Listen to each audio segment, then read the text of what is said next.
হ্যাঁ বলো, এত জরুরিভাবে মিটিং ডাকার কারণটা কি?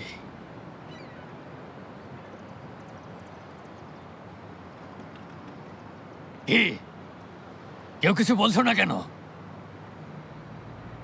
একটা সমস্যা হয়েছে ভাই। কি সমস্যা? আপনার এলাকায় আমাদের কিছু সমস্যা হচ্ছে ভাই। সমস্যাটা কি? কানানামিক আপনার এলাকায় প্রভাব খাটাচ্ছে ভাই।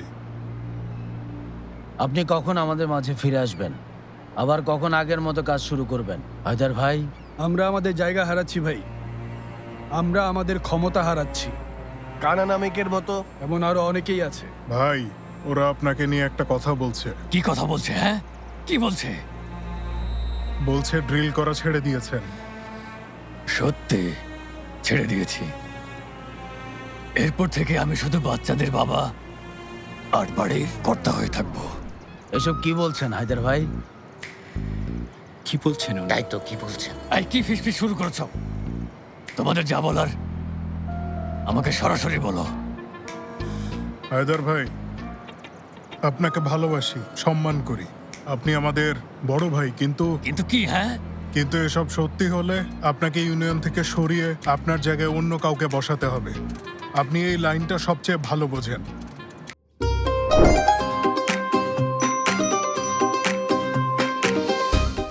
কানানামিকের মতো লোককে ছেড়ে দিলে ওরা শুধু আমাদের এলাকার ক্ষমতা না, গায়ের কাপড়ও খুলে নিয়ে যাবে।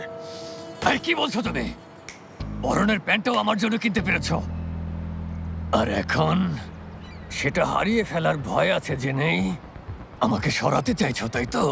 তোমাদের টাকা উপার্জন করা শেখানো, সব ধরনের বিপদ থেকে আগলে রাখা হায়দার ভাইকেই এখন সরাতে চাইছো।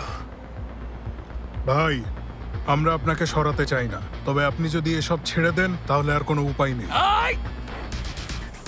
আমাকে এই জায়গা থেকে কেউ সরিয়ে দিতে পারবে না, বুঝতে পেরেছো?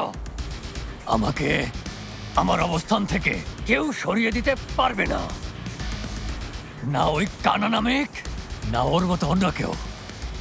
আমি এই দুনিয়ায় আমার নাম ড্রিলার হিসেবে প্রতিষ্ঠা করেছি। এটা যে মোছার চেষ্টা করবে, আমি তাকে নিজ হাতে খুন করে তার রক্ত দিয়ে শরবত বানিয়ে খাবো। সবাই বুঝতে পেরেছো?